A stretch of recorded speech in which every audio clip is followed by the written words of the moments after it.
muda, gira, se transforma, evolui, pensa. Time Thinkers Podcast. Junte-se a nós. Viaje no tempo. De volta, Time Thinkers, mais um episódio do podcast que você acompanha aí no YouTube, no Spotify, nas plataformas, no Deezer, né, no SoundCloud. E hoje, um papo aqui, André, sensacional sobre Smart Cities. Primeiro, qual André você está falando aqui? Não, o André que eu estou me referindo é você, para apresentar o outro André. Esse aí é o Xará famoso. André Águia, Xará famoso. André foi secretário aqui no município de Campina Grande, é auditor do Tribunal de Contas do Estado da Paraíba, está envolvido com uma série de projetos interessantes. André tem caixa para uns 4 ou 5 episódios de podcast aqui, né? Só a experiência lá no Espaço Cidadania Digital, né? Que André participa tem virado um espaço de tem referência, virado um espaço né, de referência, né, na Paraíba. Mas hoje, aproveitando a época do São João, né, e aproveitando esse ambiente de Campina, André, o papo da gente hoje é Smart Cities. Seja muito bem-vindo, muitíssimo obrigado aí pelos seus minutos preciosos. E defina para a gente começar o que é que você considera hoje, dentro da conceituação atual, o que é que uma cidade precisa apresentar como requisito para entrar na lista de uma cidade inteligente. Obrigado pelo convite. Essa é uma questão interessante porque o conceito de Smart City não é algo ainda consagrado que você tem um conceito só, é um conceito em construção. E eu gosto muito daquela história. O que é uma cidade inteligente? É uma cidade que tem resultado, uma cidade sustentável, uma cidade que é amiga não só dos turistas, mas principalmente de quem mora nela, né? Uma cidade que tem a ver com eficiência alta, tem a ver com redução de energia, tem a ver com cuidados com o humano, com a natureza, e ela pode ou não introduzir tecnologia de forma intensiva. Ela nasce dentro de duas variáveis importantes, que é o intenso processo de urbanização que vive o mundo hoje, algo sem precedentes. A gente vai chegar em 2050 com 2/3 da população vivendo em cidades. A gente fala de cidades, megacidades e agora gigacidades. A China está pretendendo construir cidades de 170 milhões de habitantes. Sim. O que seria um grande desafio, e o também pode ser um grande espaço de oportunidade para resolutividade, para resolver problemas. Você conseguir resolver grandes problemas que afligem o mundo como um todo, e dá que você concentra. Algo que também é importante que se diga, você está migrando as pessoas para o meio urbano, deixando o campo, mas você não está perdendo a produtividade de alimentos. A tecnologia está cada vez mais... de certa forma, né? Esse êxodo. Esse êxodo hoje não interfere mais na produção de alimentos, que antigamente era uma coisa muito importante. Você não podia tirar as pessoas do campo porque você ia ter um problema. Era fatal, né? Era fatal. Hoje você não tem mais... Hoje há uma conversa até interessante, um assunto interessante. A gente tem fome hoje porque quer, não é mais uma dificuldade tecnológica. Não é? Se houvesse uma concentração de esforços, decisões políticas, e a gente concentrasse, era possível sim acabar com a extrema pobreza, porque hoje já existem tecnologias, técnicas e procedimentos, já em atuação, inclusive do Brasil, que a gente não haveria mais fome no mundo. Então, não é mais o problema. Fome não é mais o problema no mundo. Então, mas eu diria, né, trazendo até para a nossa realidade brasileira, que o desafio no campo, o Brasil é um dos tops, está na liderança global, né, de produção. O nosso desafio parece ser muito mais as cidades. As cidades brasileiras aí não estão nem nada perto de modelo de uma cidade amigável, como você descreveu, né, na Smart City. Esse André aqui.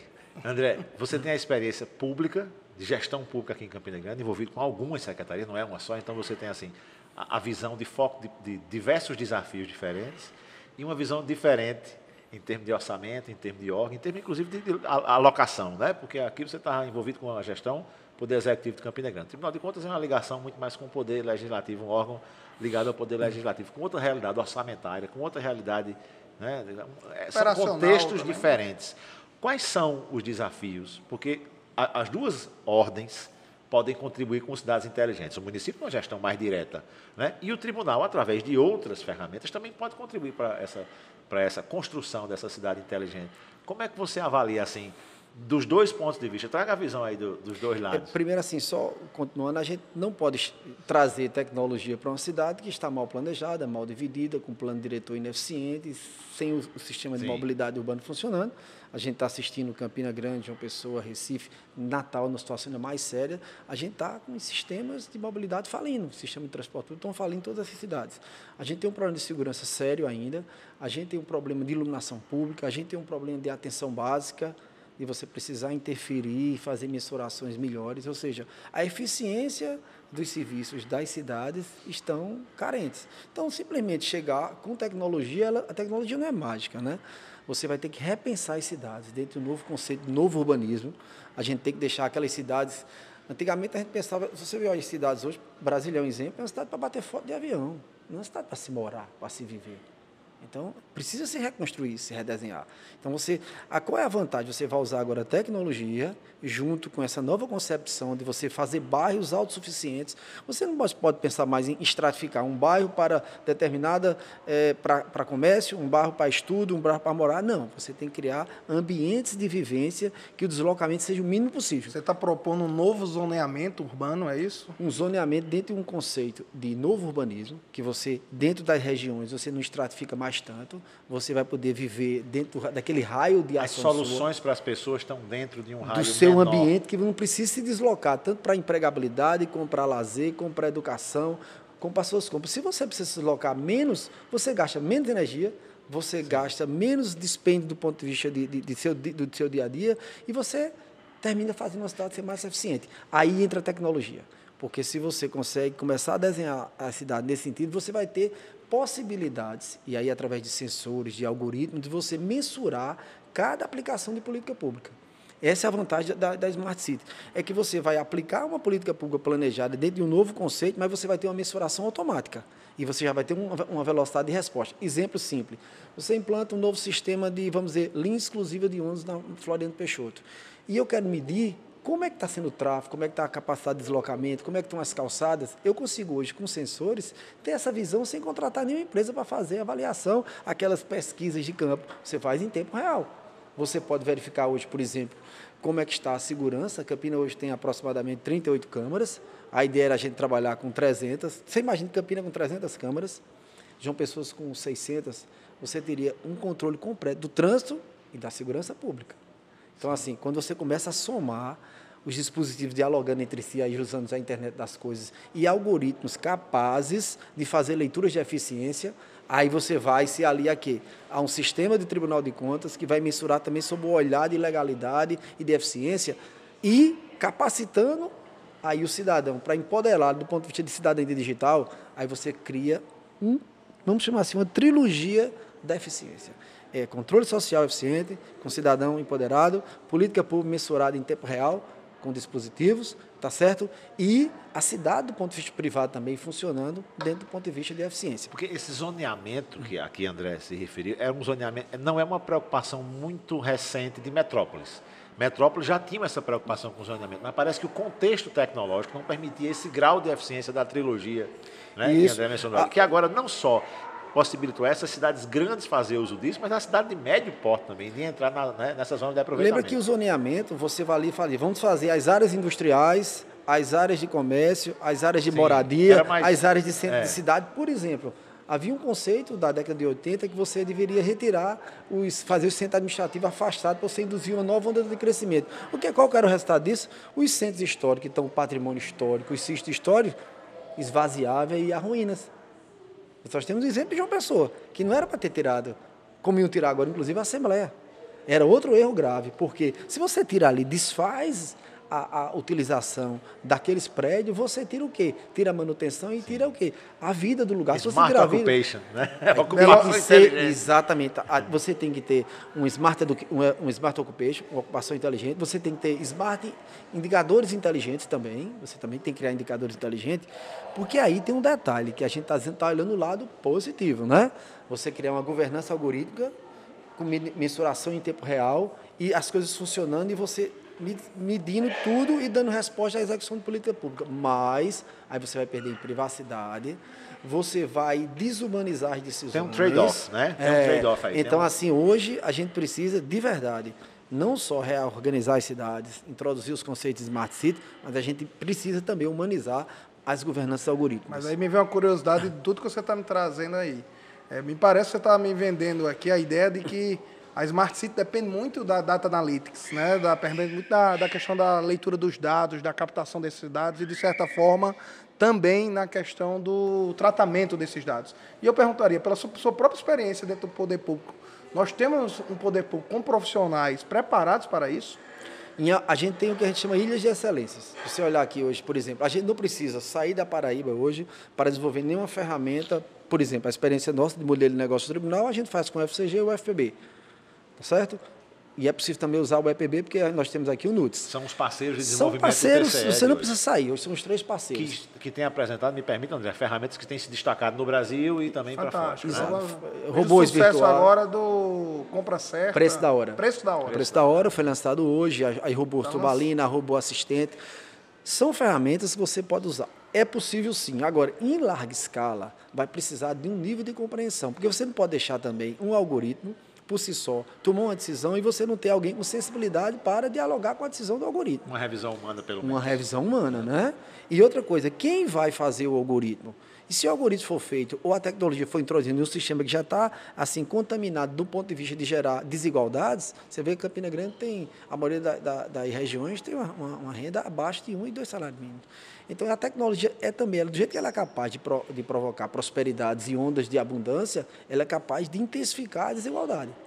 Então, assim, é aquele show. A tecnologia também não é muito para amador, não, viu? E não é muito só para matemático, para físico e para ninguém de computação. É eminentemente uma área que depende de sensibilidade filosófica, humana, sociológica, antropológica. Mas é essa a minha questão. Eu estou perguntando justamente dentro do ponto de vista da administração hoje. Há um servidor preparado para ter essa humanização no tratamento da tecnologia? Ou é parte da construção? Eu acho que não existe nenhum lugar que você vai encontrar todo mundo preparado. Agora, a parceria, academia, iniciativa privada e poder público, a gente consegue compor, vamos dizer assim, um grupo capaz de enfrentar o desafio. O poder público não é capaz sozinho. Iniciativa privada, muito menos. E a academia precisa do mundo real. Então, agora, esses 3 atores juntos, não é a gente é solução, capaz... mas é caminho, né? É um grande caminho e é capaz de proezas e de resultados excelentes, como já está se conseguindo na própria Paraíba. Ô, André, me diga uma coisa, você tem girado também fora do Brasil e nos últimos tempos também em algumas incursões à Ásia. Qual é uma cultura diferente, com um contexto diferente, em termos de organização social, em termos de organização urbana também? Realidade, inclusive números muito diferentes, como é o caso de Taiwan. O que é que você colhe, assim, primeiro das duas, o que é que você leva, né, que você sente que é positivo, ou que você sente que é gap para a gente resolver no Brasil, e o que é que você tem trazido dessas últimas incursões? Assim? Eu fui o ano passado, mais dentro de uma certificação de Smart City.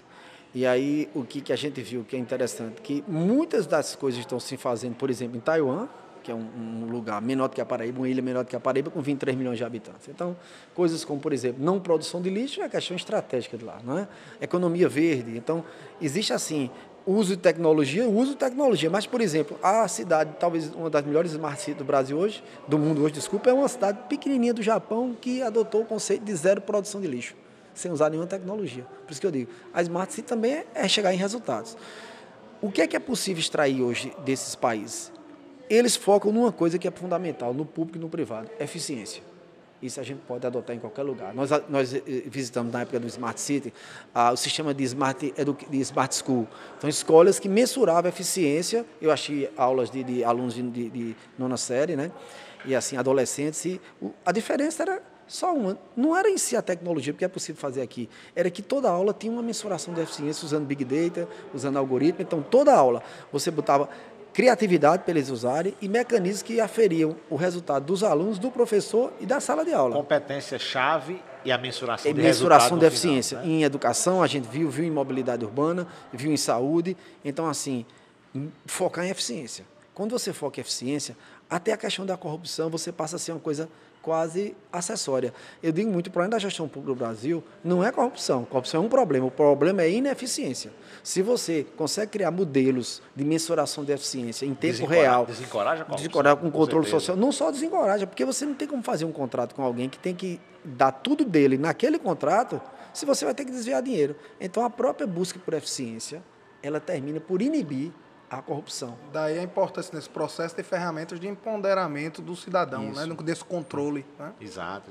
E essa aí, fiscalização. E essa fiscalização, acho que pelo menos mais uns 2 podcasts aqui para o André trazer essas ferramentas específicas do tribunal, que são, a gente disse e vai repetir agora, são ferramentas que têm sido desenvolvidas de ponta, né? Utilizando tecnologia desenvolvida na Paraíba, mas que tem assim, empoderado o controle público. E o espaço continua aberto, a gente realmente precisa de um episódio. Tem espaço para mais uma pergunta só? Tem, mas como o Time Thinkers tem essa pegada também do business, eu perguntaria para você, André, você vê espaço para o jovem empreendedor participar de alguma forma, a iniciativa privada, mas principalmente para o jovem empreendedor, o jovem empresário, ingressar nessa onda positiva da eficiência da Smart City? Eu precisava entrar nesse assunto. Outra coisa que a gente tem que aprender um pouco do modelo asiático, é criar ambiente de negócio para empreendedorismo. E isso a gente precisa fortalecer, porque aqui tem 2 especialistas no assunto, a gente está criando uma sociedade que vai ter uma mutação muito grande do nível de empregabilidade. E as cidades precisam ser ambiente de negócios, em ambientes empreendedores de negócios. Então, as oportunidades que vão surgir para jovens empreendedores, jovens no sentido de cabeça, não de idade, a adentrarem nesse mundo público e privado e, através de parcerias, de uso de privado e público, gerar renda, emprego, prosperidade, qualidade de vida e gerar resultados públicos, assim, é uma coisa que eu acho que é ilimitada e é empolgante. Às vezes a gente vê o futuro com medo, e é de se temer, mas também existe assim, uma empolgação das grandes oportunidades que vão surgir e estão surgindo para empreendedorismo dentro de Smart City. É assim, algo que deixa você vibrando e empolgado, porque aí existem muitos espaços, até porque existem muitos desafios e muitos problemas. Onde existe muito desafio, muito problema, existe muito espaço de resolutividade. Cada vez mais o mantra, né? Foque no problema, né? Foque no problema. É isso. Time Thinkers, acho que olhando mais para o futuro do que nunca, né? Perfeito. Com essa observação aí do André. André, brigadíssimo por sua presença. Fechamos mais um, não é isso, André? Mais um Time Thinkers. Cláudio Lucena no comando. A gente se vê. O mundo muda, gira, se transforma, evolui, pensa. Time Thinkers Podcast. Junte-se a nós. Viaje no tempo.